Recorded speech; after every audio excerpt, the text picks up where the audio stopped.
Okay, and we're going to welcome Dr. Maul to the first part of a two-part series on writing.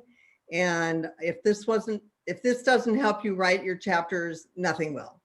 So with that, Dr. Maul, it's all yours. Okay, so I am first time doing this. And so kind of an extension of some of the scholarly writing stuff that I've been doing at residency, and I know Dr. Quaid shared with you. And now we're actually taking that writing approach and talking about how to create different chapters. So I'm calling this the scholarly writing series, and this is crafting chapter 2 step by step. And it actually covers the process I've been using with my learners. I'm going to cover it high level in terms of the process today. And then Dr. Quaid has said that I got her permission if I could come back and do it in more detail for the subsections as you start actually trying to work on some of them, and maybe we'll have questions on them. So that's kind of the intent. What I'm going to do today is I'm going to just race through the series of some of the slides that were covered in the scholarly writing workshop, just as a reminder, because I'm going to go back and use them. Then I'm going to talk about how do you structure chapter 2 section by section with the new template. The first being the background to the problem. Then it's the new problem space that replaced the gap section.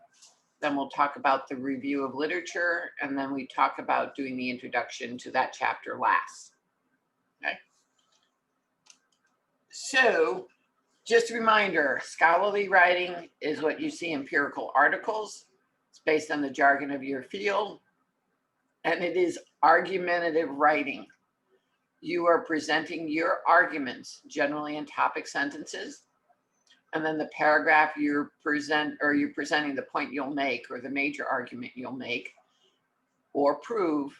And then in the paragraph, you have argument sentences that provide evidence. And then supporting each one of those arguments is the evidence from the literature, which is a citation sentence. So this assumes that you understand what scholarly writing is. Next, as we've mentioned before, if you want to do this, you got to read, you got to write. So remember, continue to write and continue to use this writing approach and the templates that have been provided so you master it by the time you're done with your proposal. Quick reminder on ethical behaviors. We all know plagiarism is unethical. We sometimes forget, and that's stealing words from the author's mouth. We sometimes forget we cannot put authors in the words in the author's mouth. If you show a citation, I, as your AQR reviewer, will come back to you and say, okay, here's the citation. Show me the specific sentences that you paraphrase. You may not cite what you think they meant. You may not cite what you think the article is all about. You may definitely not cite what you hope they said in order to prove a point you make. Putting words in the author's mouth is just as unethical as stealing words from their mouth. So make sure, and I suggest when you're writing your early proposal, every single time you have a paraphrase citation, put the page number. APA actually lets you do that, but definitely put it until the final dissertation. Just a reminder how you write each section, and this is going to be true for two. You have to read the section in the template, and you have to identify the focus and the criteria. That means go to the criteria table. Don't focus on all the words, focus on the criteria table. Then for each criteria, you develop one or more topic sentences. Then for those topic sentences, you craft your argumentative paragraph with arguments and supporting citations. And then you ensure that the paragraphs are in a logical order, and also make sure there are transition sentences between the paragraphs. This is just the same thing covered and some writing resources for you. Just a reminder for everybody, you need the right environment to write.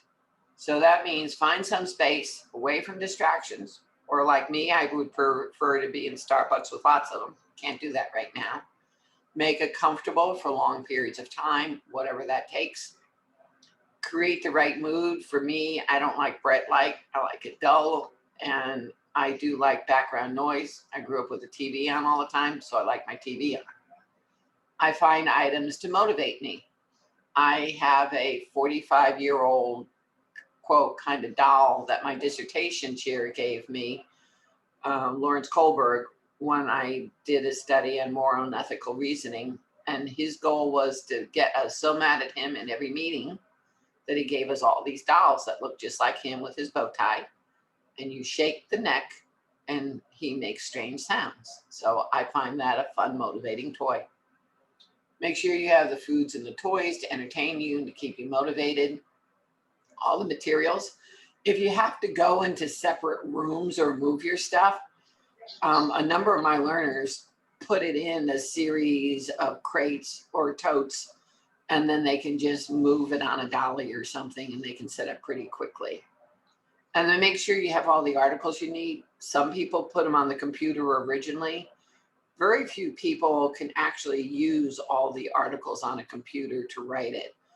Most people who have been doing a lot of writing tend to print out their articles, because you have to be able to, let's say in the review of literature section, use 12 articles and go into all the highlight sections and combine information.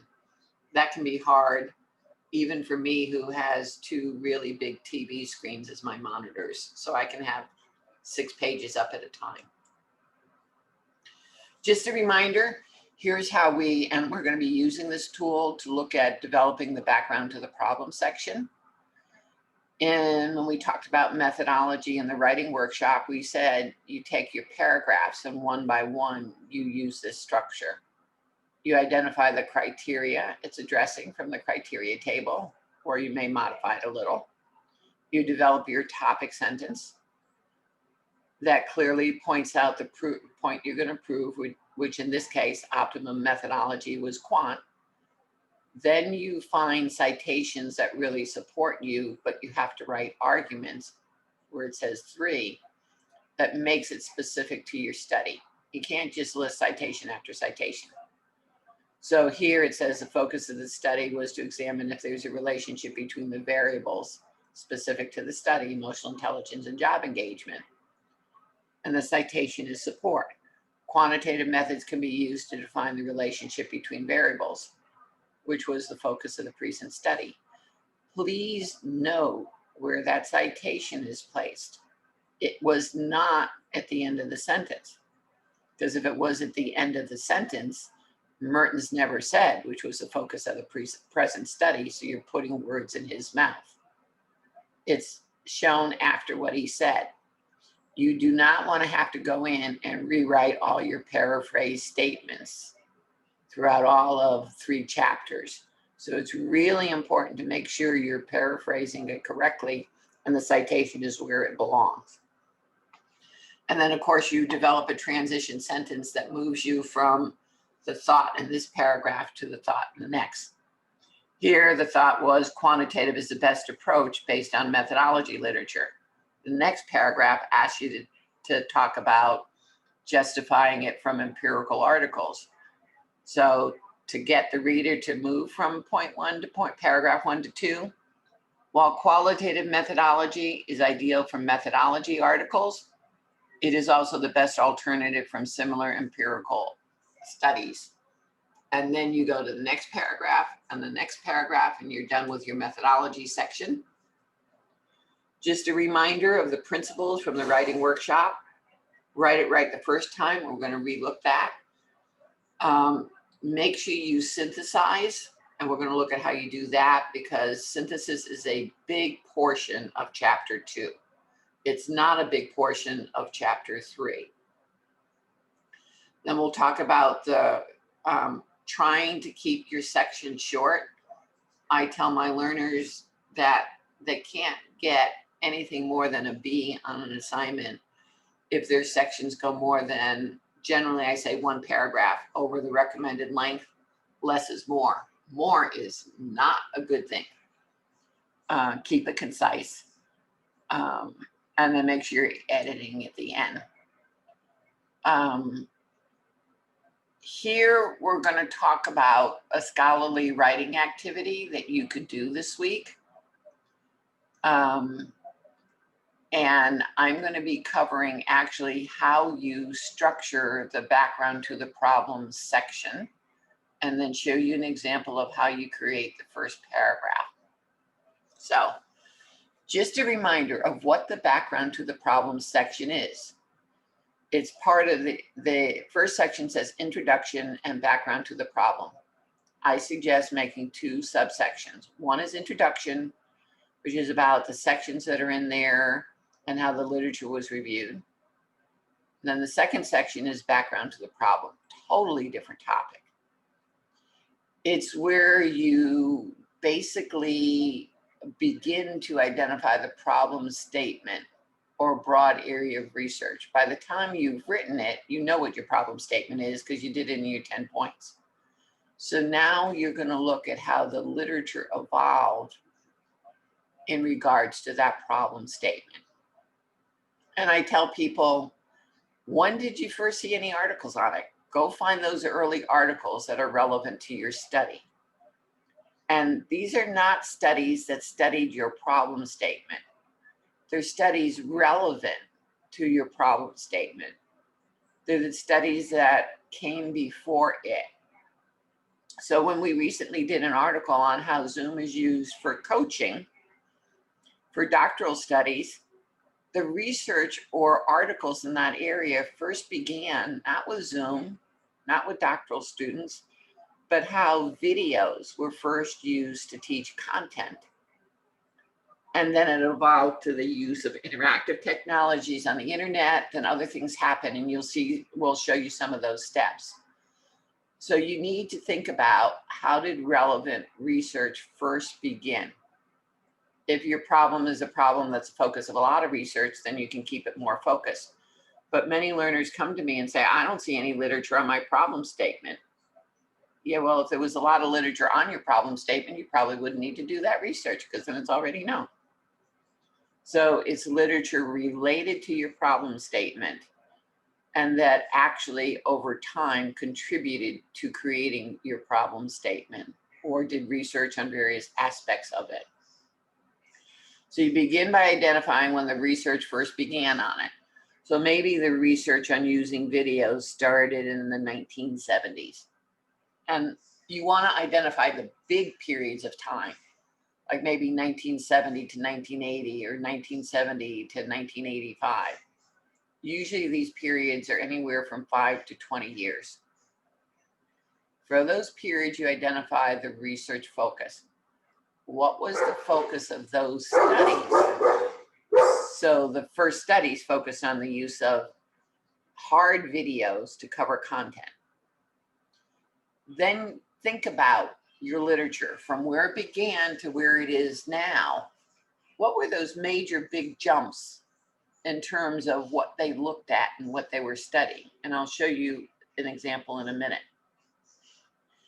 And then I'll show you a table you can use to put these time periods and the focus of the time periods in. And then each of those sections are going to become paragraph or paragraphs for you. And then for each one of these periods, you summarize, here's what was researched and discovered, and here's what they said still needed to be researched. So maybe what was researched was just the use of straight video, sometimes mailed to students to teach content or topic instead of a professor teaching it. And what was discovered was it was a very effective and efficient way and low cost and leveraged time of faculty, etc. But what was still not known was research on how the technology makes it effective. Make sure you're keeping this focus relative to your study. So we would look at how it could be used in doctoral students because we were using a study, going to do a study on doctoral students.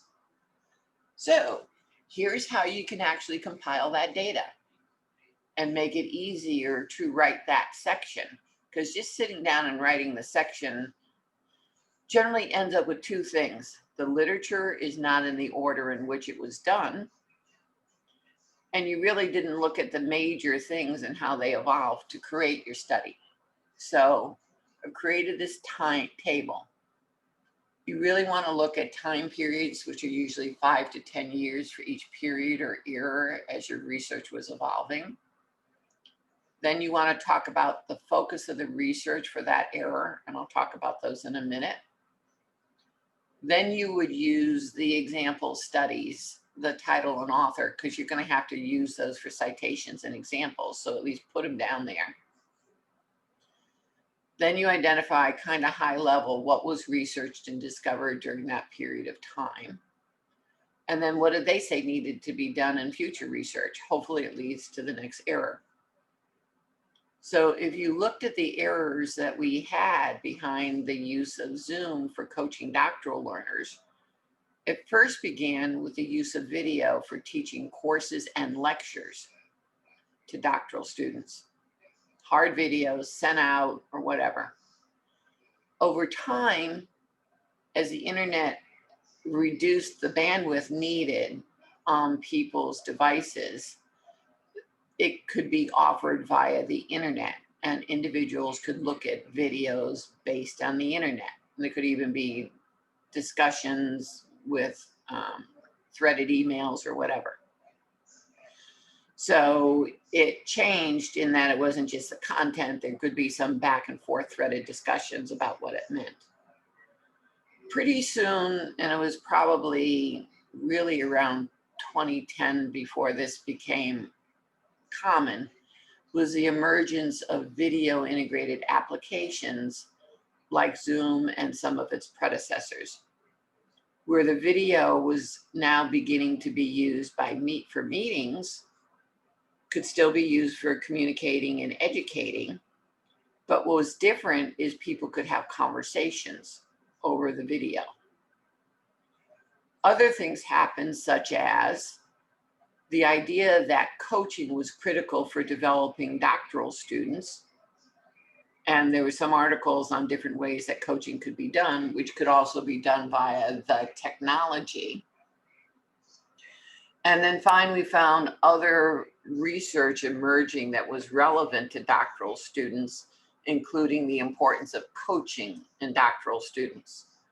So it's important to define the years, think about the real focus, how it evolved, show some studies that you're going to pull in and do citations from, identify, look at those, what was researched and discovered, and then what did they recommend looking at. If you have 5 periods and 2 to 4 articles for each one, you can then generally do a good job of describing the background to the problem section. You don't have to have 50 articles in here. It just needs to be well thought out. I have had learners tell me that they have developed this section after they found their articles in anywhere from a weekend to a week. It shouldn't take a lot of time. It only needs to be 1.5 pages to 2 pages. It doesn't need to be really long. It just needs to be well thought out. Any questions at this point on this first process? I'm watching for unmutes. Don't see any yet. Okay, so All I right. will. Thank So let's go back to our writing tool. And we're talking about the background to the problem section. The resources you need are the empirical articles or studies. Because remember, you can use government studies, you can do studies from well-known foundations, like the Rockefeller Association. There are studies they spend $20 million doing, so they're pretty rigorous. You can find review of literature articles on your broad topic. And then you want to look at it, each one of these, and try to group them in 5 to 20 year periods. When you do the background to the problem, like any other section, you just don't start writing it. Here's the first period, here's the second. you should have an introductory paragraph. And I'm showing you here how to create that introductory paragraph. So here, the topic sentence or the criteria is, overall background to the problem is about the evolution of the research around your problem statement. And so we want to look at the various periods. So in here, we're going to actually look at, I'm going to have to change that. Sorry.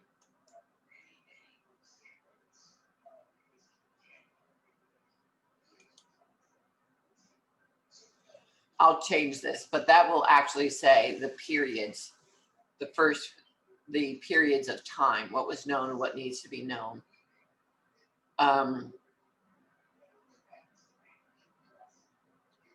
And in this case, let me change it. I'm going to leave it the way it is. Here's the first period of time.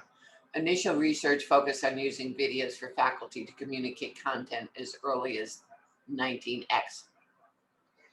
And then you want your arguments. You want to prove that it focused on using videos. And so you would cover the point. Some studies use videos to cover specific content previously done through live lectures. Give examples of how it was done from those articles. And then you can forecast some of the next section to say, based on identifying what was known and what was not known, the success of the use of videos and the emergence of distributed technology would lead to different forms of learning via the video, et cetera, and the internet. And then you could say, following that, you had the emergence of video conferencing. So you're connecting this paragraph to the other paragraphs. Okay. Or the introduction could be, this is if you're using the first one to be the introduction. This introduction could be a page or a paragraph on, there were 6 periods that support the background to the problem. And then these sentences would be each of the periods. First period looked at videos, the next period looked at videos and the emergence of distributed technology. The next one actually used distributed technology over the internet. Then video conferencing came out, so there could be some discussion of the learning over the video conference. And then the last period was new high-end technologies and applications with many different features emerged, like Zoom. And then another period would be the emergence of coaching. So it could be either introduced with that first topic or introduced by saying, here are the 5 or 6 periods we're going to look at. And I'll add a PowerPoint for both of them. This is just an example of a shortened version of the background to the problem. And so step 1 was to have the criteria, and this was for the proposal. Then step 2 was to develop the topic sentences for the different paragraphs. This case, it was done a little bit different than the example. And then step 3 was to develop the paragraphs with the supporting arguments and citations. So you see the paragraph, historically, retention of doctoral students has been problematic and attrition intensified as online doctoral programs in the United States proliferated. And then you'll see the arguments in there with supporting citations. The next paragraph then said, the literature reveals that the reasons they leave are complex and the process needed to retain them needed to be explored. And it went into all of those arguments in terms of why they left. And then in terms of determining what led to them staying, it said that some of the research looked at the different uses of technology, as well as the relationship between the doctoral students and their chairs. And it gives examples. And so then there was a transition to the next section about the problem statement, which no longer exists. We now go into the problem space. Okay. That process, the key things are you trace the history of the research related topics to your problem statement, and you show them in a outline in terms of the time periods. Sometimes some learners, because they may have 3 or 4 subtopics that evolved over time, might create the paragraph, one on Zoom, one on coaching, one on something else. And in those paragraphs, show how each of those evolved. Zoom and the technology began this time. Here's how it evolved into the different types of technologies. Learning evolved from content lectures to more interactive learning to use of technology. So it could either be a paragraph for each time period, which is often easier, or if you have multiple topics that are coming together to create your problem statement, you might have a paragraph on each topic and then show how the research on that topic evolved in that paragraph. Okay? So at the end of the background to the problem, you should really understand your literature. And the background to the problem generally focuses on the literature from when it began to maybe 3 or 4 years ago. But you can also put current stuff in there. However, this second section, which replaced the gap and is called defining the problem space, which leads to developing the problem statement, is quite different. And what I've done here, because I've had it, one learner has her final dissertation in using the new template, and one learner has his proposal in using the new template. And so we created this model because there's really not much written on problem space in the literature. In fact, I've only found one article. So it's a GCU term that makes our research a little bit different. And I want to go over first explaining what it is, and then talk about how you developed it. So this first study was a study done by a personal trainer, looking how personal trainers use intrinsic and extrinsic motivation to help people who are getting personal training reach their goals. So if you see the problem space section in the template, it says, identify what has been discovered in the past and identify what needs to be discovered. We've shown these figures because what it wants you to do is not just list what's been discovered and what still needs to be discovered, but identify the framework or perspective with which you're looking at it. And so you'll see in the template that you can look at it from a societal problem. What is a societal problem or issue? With Zoom technology and doctoral students, the societal issue was an extremely high loss of doctoral students, with less than 40% graduating. Creates financial problems for the students, from their parents, and for the US government, since it's a large source of our outstanding debt. You can also look at it from an organization or institutional point of view. Colleges want to retain doctoral students and they're having a hard time doing it. Here are all the challenges. You could look at it from the student's point of view. Then you can look at it from other issues that are being researched. In this case, this learner looked at it as follows. You can also look at it from the population perspective, which population is being really affected, which for us was doctoral students.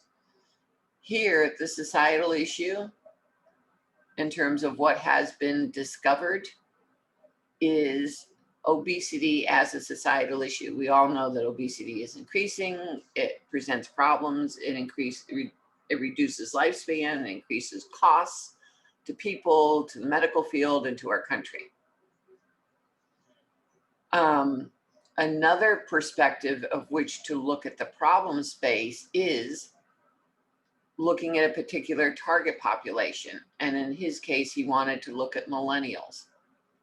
in terms of obesity and how it relates to personal training. And it was about how millennials are engaging in exercise in all different ways, not just personal training. And so he got articles on that. Then he asked, well, is it providing any solutions? So the perspective he saw coming up in the articles was personal training impact in terms of reducing obesity. And what were all the examples of the type of impact personal training could have? He then saw in the literature, in terms of what's been discovered, that there are opportunities from a psychological perspective that seem to be really driving it. It's about motivation. It's not just about doing the exercise. And then the other thing that came up in the literature was people need to have proactive participation in the exercise if it's really going to do anything. So those are all the things that had been studied and found out. They're actually results that he covered in terms of what was learned.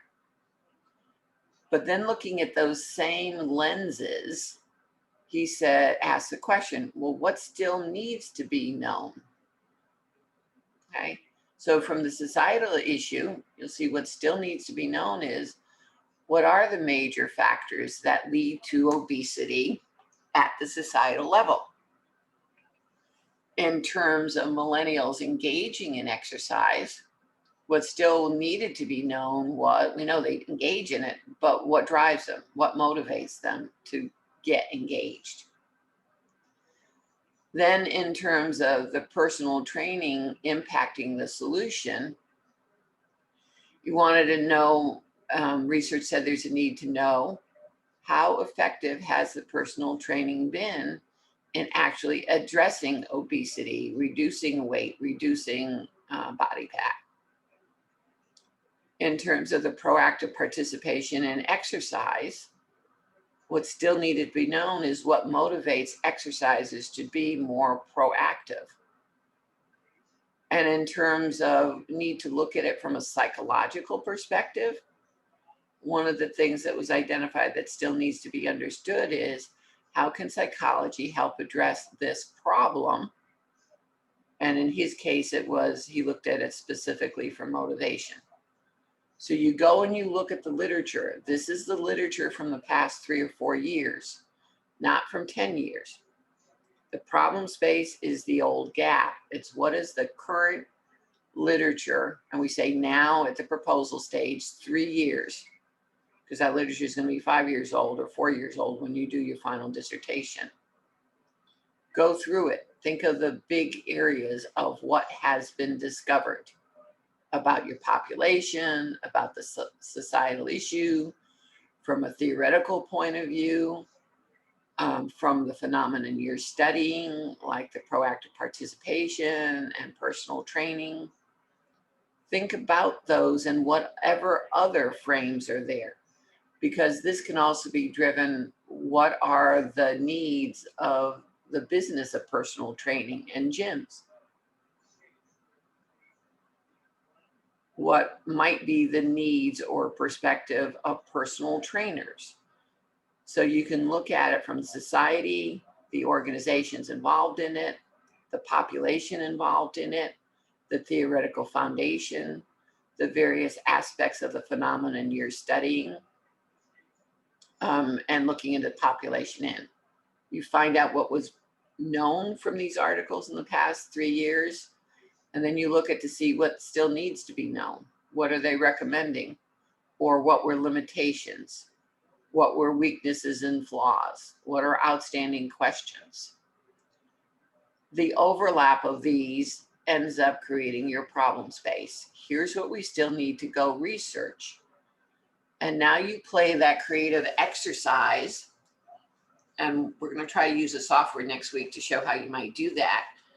You can take those different pieces of sentences and break them up and start putting them together and synthesizing and get playful like, or do it with finger painting, whatever you want to do.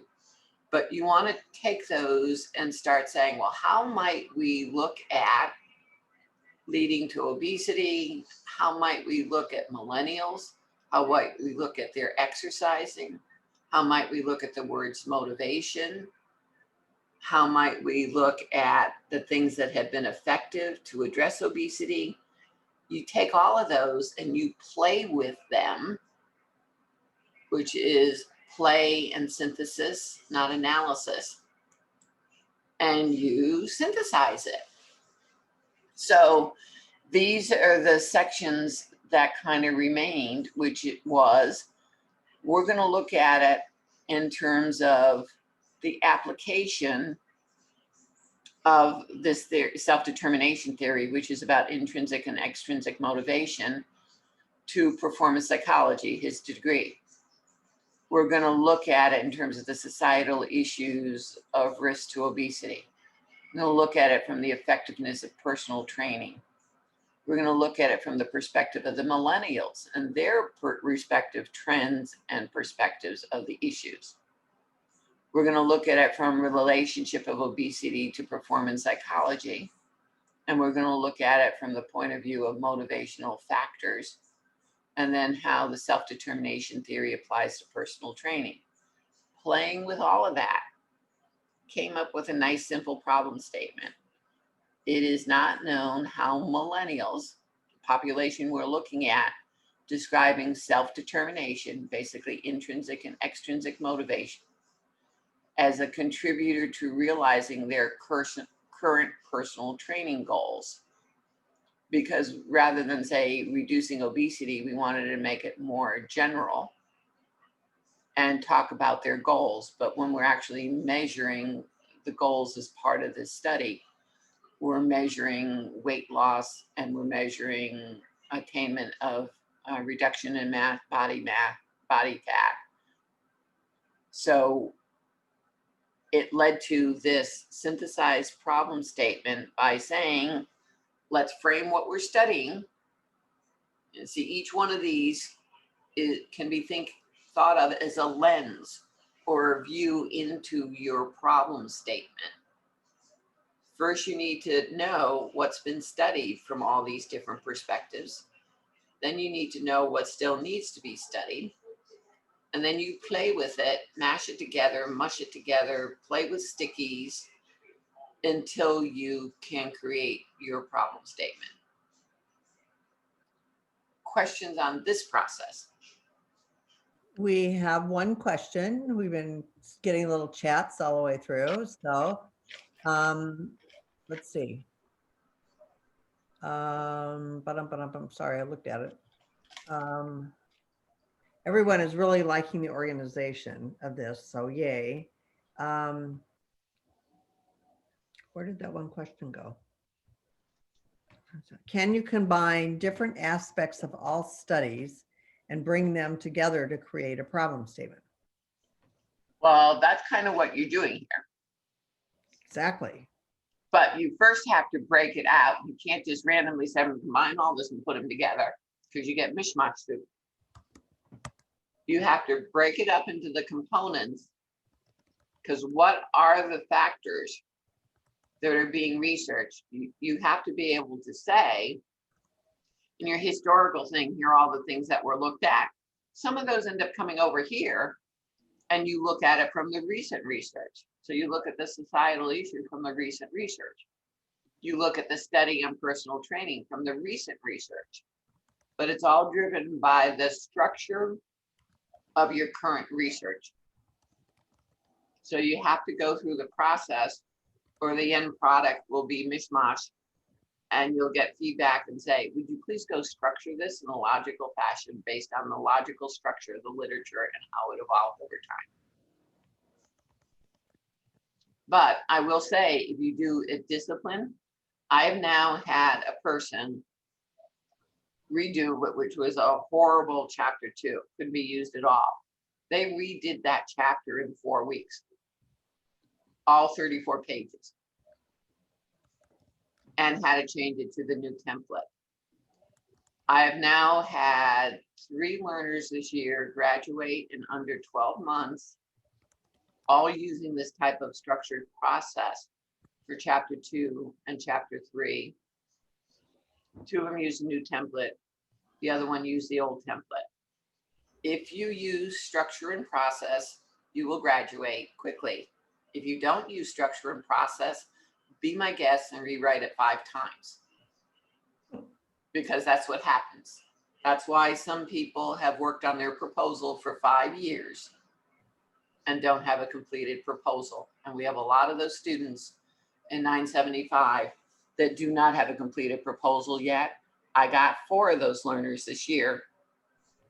All of them will have a completed proposal within 7 months. But it is, thou shalt do this step this way. If you don't want to do it this way, you're not going to get it done quickly. So Dr. Maul, everybody's loving this. So they're happy. Happy claps. Keep going. Okay. So I don't have the theoretical foundation section totally done or the literature review totally done using this format because I ran out of time this week, but I'm going to tell you what we will cover next week. I'm going to clean up the previous slides and give you some more examples. And then I'm going to develop these slides, but I want you to understand the process because these processes are a little bit complex. So first, you define the history of the research. You had all those phases. Then you said in the past 3 years, what are the different frameworks or perspectives that I should look at? The population, the societal problem, the organizational problem, all those different areas, the phenomenon. And you identified what was known, what was not known, and used that to create a problem statement. The next step after the problem statement is your research questions. But you cannot do the research questions until you have the theoretical foundation done. Because you use the theoretical foundation, you have to have theory behind a dissertation or it's not a dissertation. And you use the theoretical foundation to guide the creation of your research questions in qualitative and the identification of your variables in quantitative. So this section is about using the problem statement. You want to find the theories or models you are going to use to develop the research questions. Sometimes you only need one theory or model. Sometimes you need a few. But you have to be able to directly use them to develop the research questions. People often have a hard time finding the theories or models. And there's a couple of ways to do it. The traditional literature review way is find the study similar to your study, similar to your problem statement, read it, and see what models and theories they use, make a list of them, and see which ones you could use to write your research questions using your problem statement. The other way that I found learners finding it a little bit easier is think about the phenomenon you are studying as if it were a quantitative study, which means think about the variables that are in that phenomenon. And if you're doing qualitative, whether it be descriptive, qualitative, descriptive, grounded theory, or case study, you're still looking at the variables, which we usually call factors within the phenomena and describing them. So think about what those variables or factors might be. So for example, if you were doing a qualitative study on how does resilience in special ed teachers enable them to be effective in the new model where the special ed and the general teachers teach together, right? Qualitative, correct? However, resilience is a quantitative factor or variable for which there are plenty of models and theories and instruments. The other factor that you're looking at in that study, in that environment, is the relationship between the general ed and the special ed teachers or the nature of their roles, the models and theories about that led to it. And so if it were a quant study, it might be something such as how the level of resilience predicts the effectiveness of the relationship between them. And you could have one instrument for resilience and one instrument on the effectiveness of the relationship or effectiveness of communications between the two partners. Well, those instruments exist. The nice thing about those instruments existing is when they were validated, there was generally an article or a book written about the validation of that instrument. And let's take the instrument on resilience. There are all different types of resilience. So let's look at psychological resilience. There's an instrument on psychological resilience. You can go look it up. It's been used to predict lots of different behaviors and capabilities. When you find the validation article, it shows a number of things. It shows the instrument. Well, there are components of psychological resilience. So one might be adjust to change. There are a whole bunch of dimensions, maybe 4 to 6 of them, that are the subvariables or subcomponents on the level of psychological resilience. But if you want to look at the qualitative study, you can't just say, how does resilience lead to being effective together? Because resilience is not resilience, is not resilience. There are many different models of it. So you find the instruments, you pick the one you like, which was, say, psychological resilience. When you look at that instrument, it has these subvariables, and often those are shown as a picture.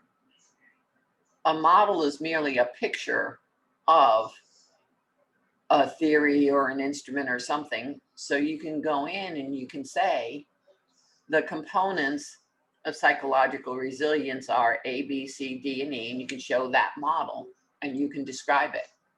And that's usually done very well in the quantitative instrument because they had to validate it. So now you define the type of resilience you want. You have the subcomponents of the model on resilience. And lo and behold, one of the things you have to do in the theoretical foundation is you have to describe how that theory or model developed over time, going back to the original creator. Well, lo and behold, in these validation articles, they trace the development of their new model behind this new instrument and trace it back and how it evolved, whether it integrated theories or whether it's a modification of the theory. You'll see that in things like servant leadership or transformational leadership. There have been lots of versions over the past 40 years. So now you have the history and you can talk about the original seminal creator of it and how they developed over time. But you can do one more thing. With this model, with the subcomponents it shows, you can either decide to use the variable of resilience, or if you're looking at the components of resilience, you'll see the subvariables. You can also use it for those subvariables to develop the research questions. And in some cases, you might use it to develop the interview questions. You just need to get permission to develop your interview guide from those questions.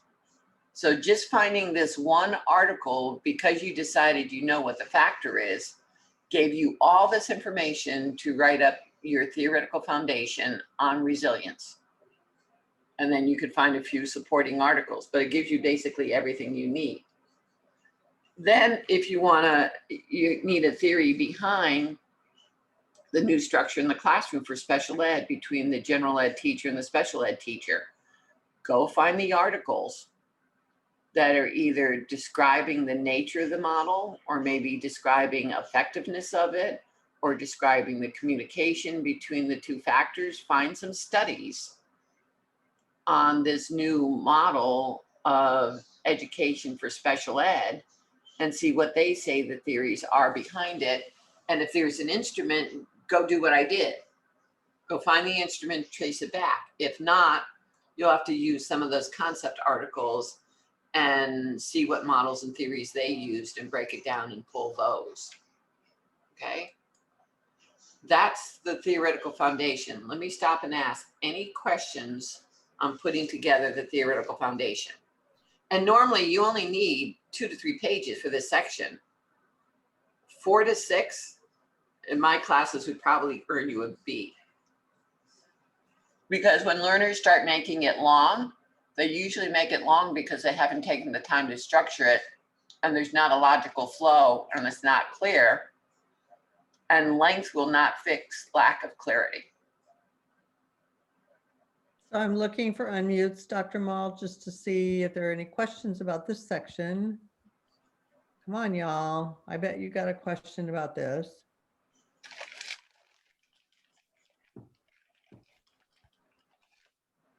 Oh, no questions.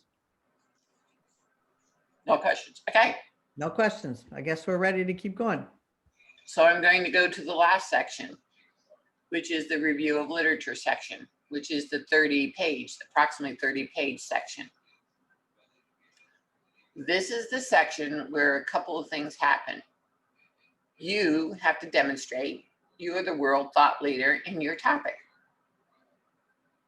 And you demonstrate it by demonstrating you know all the literature broadly on your topic, not just on your problem statement. And I suggest you do it by telling a story. Part of the problem and some of the reasons I have people have to rewrite this section is, one more time, they did not take the time to think through it logically and create their storyline.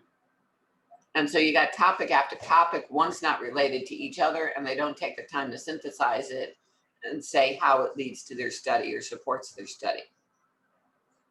So this will be a lot of the focus of next week, is how to write this section, because it's the section requiring a lot of synthesis. So you need to have an introduction to this section, even though it doesn't say it. And the introduction is basically, if you go to a play and you see a playbill, you'll see here the acts of the play, and they're kind of high level described. That's what this introduction does. It may begin with the societal issue if that's your first section. And then maybe it's the population of special ed and general ed teachers. Or it may have the whole changing role of special ed as part of the societal problem, then lead into the target population of these 2 teachers. And then it might go into some of the components of the phenomenon, like resilience in teachers and its importance, the actual nature and the way they teach in the classroom and what's really important in the classroom. And you want to outline these in an order in which you're telling a story. And those will become, you're going to write the introduction last, just like any other time, but you at least bullet it first. Now what you're going to do is you're going to write each of these sections. And that's also a disciplined, structured process. So you need to do the review of the literature, which means you have already hopefully read and highlighted articles on that particular topic, or you're going to find them and read them and highlight them. And you are highlighting them for key themes or unknowns or weaknesses or other ahas that you think you're going to want to put in this section. So you want to go through and read those articles. Maybe it's 6 articles, maybe it's 12 articles for a particular section. You read them, you highlight them, you identify those key points that you're going to cover, and you do it for all of them. And if there are common themes and you're looking for common themes across the articles, you may use the same color to highlight them in one article or the other. If anyone's ever heard Gail Grant, she's the master at doing this, of going through the articles, highlighting them with colors, putting tabs on them, etc. Then once you find these themes or key information that you want to cover in a particular topic, like the sources of it being a societal issue, you're going to create a topic sentence focused on each of these major themes. Like special ed is becoming more of a societal issue because the number of students who are identified as special ed and the number of students is increasing. And then you have articles that support that.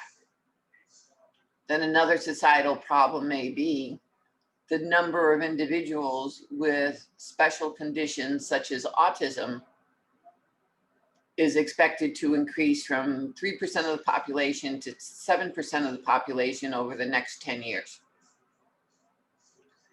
Another societal issue is with the increasing number of students with special needs, there's an increased need to educate them so that they can become meaningful contributors to society, if at all possible,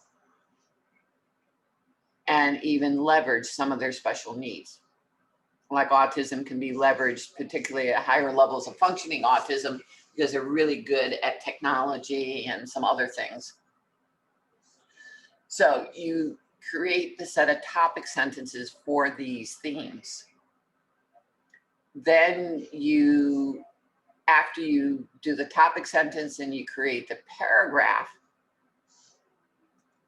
then you're going to make sure you synthesize all of those paragraphs for that section into 1 to 2 paragraphs, 1 to 3 paragraphs at the end. And the criteria says you have to synthesize the section to identify its relevance to your study, right? So if we were doing the synthesis on the societal issue, the synthesis might be, given the societal issues, the need to better educate and effectively educate students with special needs, this study will focus on how a particular capability of teachers in the classroom leads to more effective instruction. Another section may focus on resilience. You know, given the importance of teachers working together across disciplines with very challenging classroom size, classroom situation, mixture of special needs, the most appropriate model to look at in terms of what might support their effectiveness is psychological resilience. So each of these sections should be helping, supporting, leading to you, providing some information that supports your study. So at the end of each of these sections, you're going to write a 1 to 2 paragraphs on how this information is actually relevant to your study. Okay. And if you look at this, if the whole thing should be 30 pages, and let's say you have 6 topics, that's about 5 pages per topic and about 7 to 12 articles on each topic. If you do it in the structured fashion of assigning an article to each of the sections, highlighting it, finding the themes, turning the themes into the topic sentences, and only after you have those topic sentences and themes do you start writing the section. My learners usually go crazy when I say, no, you can't write the section until we list all of the final synthesis points or themes, and you write the last 2 paragraphs first. Then you can go write the sections because you'll know the points you're trying to prove. One of the major limitations that leads to people rewriting this section, there's no logic behind what they're writing. They don't know what they're trying to prove. They don't know what they're trying to synthesize. And so they just write paragraph after paragraph based on what comes to mind. That ends up with a lot of rewriting. I really like to see my learners outline it, write one version, I give them feedback, they rewrite the version and goes to the content expert. So you're not a year on this. So Dr. Maul, when you will send them some examples so that they know how to model this for next week? Yes, I'm going to update this, and it's going to include examples behind each one of these sections. I think you said at the beginning that you would send a dissertation that was almost approved or in a And I'll send I'll send those as well to you. perfect. So I'll send you this presentation they can use right now, Uh-huh. and they can use those dissertations right now, but I won't have the new version that we're going to use next week until next week. Perfect, no problem. I'm just tracking some of the questions that Yep. they're developing. Good. Other questions? I'm looking at the questions. I think there was a little bit of a confusion about the difference between summarizing and synthesizing. So I put that in the chat. So they synthesize the studies, but they summarize all the synthesized studies at the end of each topic. Start that again. Yes, they synthesize the studies by comparing and contrasting. And at the end of every section, they summarize all of the studies that have been synthesized. No. No, okay. Each paragraph tends to be compare and contrast, or limitations, a whole bunch of other things. That's generally summarized information. Oh, I call that synthesized. So we're saying the same thing using different words. Synthesize means you've now taken it and applied it specifically to your study. Got it. That's how you're distinguishing that. Thank you. And so you put them together because you began with identifying the themes, right? Those themes you then prove. So a theme is there's an increasing number of special needs students. Then you kind of have the articles that show that in the paragraph. But then the synthesis is, well, how does that lead to my study? How does that support my study? It's more of the application beyond just discussing what's in there. Got it. Okay, so I'm tracking for, someone says, is there a name of a person who is a highlighter expert? It was Dr. Gail Grant, who is faculty at GCU. Highlighter expert. She'll love that name. Here's basically what you do. It's very simple. You read the articles, anything that you think is a relevant point to your study, you highlight. You're basically doing coding, and you highlight it, and then in the margin you say, well, what is it? Could be the nature of psychology. It could be the relationship between the general ed and the special ed teacher. So you highlight those things that are relevant, and then you look at all those articles. You can almost do a thematic analysis, and I might try to put that together for next week. You highlight it, you name it. You can kind of put it in a table, and then you add other things to it. So Dr. Grant uses one color for method when she finds a method in the article, and she'll find another color that represents what the issue is. And so that's how she can start to pull the studies together, by how she's used a consistent color to highlight all the way through. Right, and in your case, you're also looking at finding out what makes it relevant to your study. That's what you're synthesizing, is themes, as opposed to the methodology.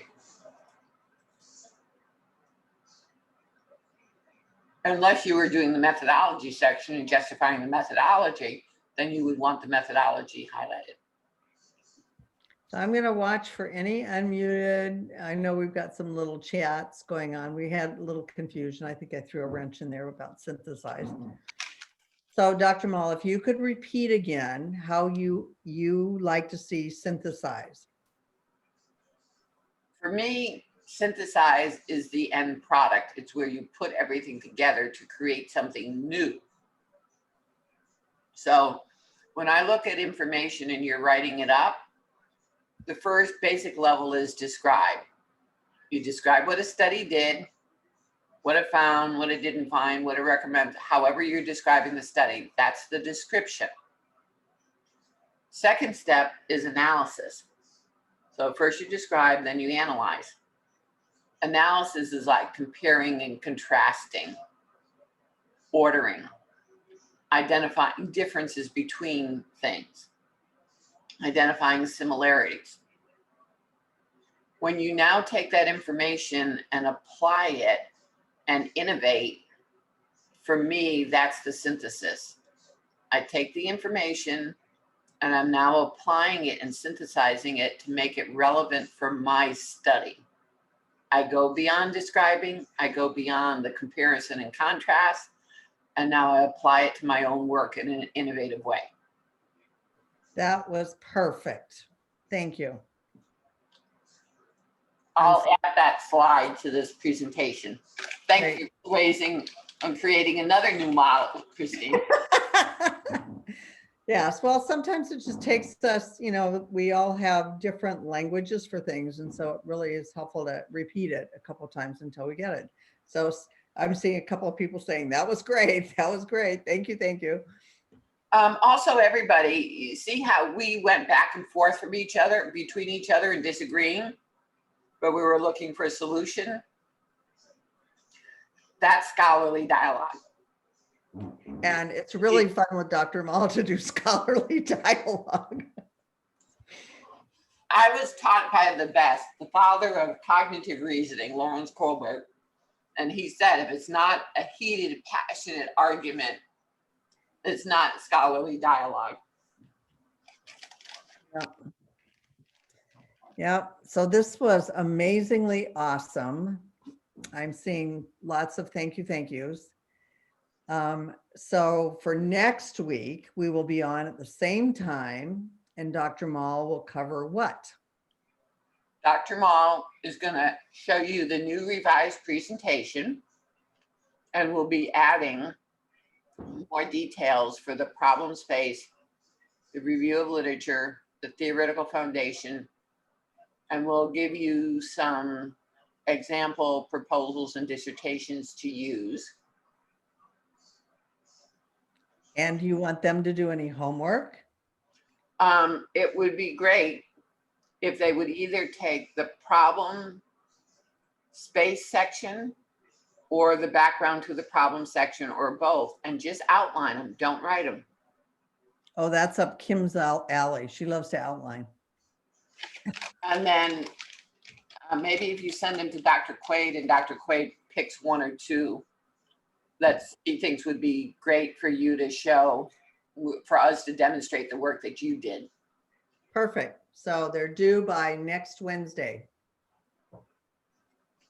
One section, you all can choose which one that was presented tonight. Make it short, send it to me, and I will put you up as a nameless person. How's that? Perfect. Perfect. Dr. Maul, this was a gift, an amazing, amazing gift. Thank you. Well, and thank you for the opportunity. I love it when I get a chance to do these things and you guys give me feedback and then I could improve it. And then you become the guinea pigs and the whole organization benefits from your work. And they want to know, when can they get the PowerPoint? Well, I'm going to send it to Dr. Quaid right now. Okay. But then you'll have a new one next week, which will replace it.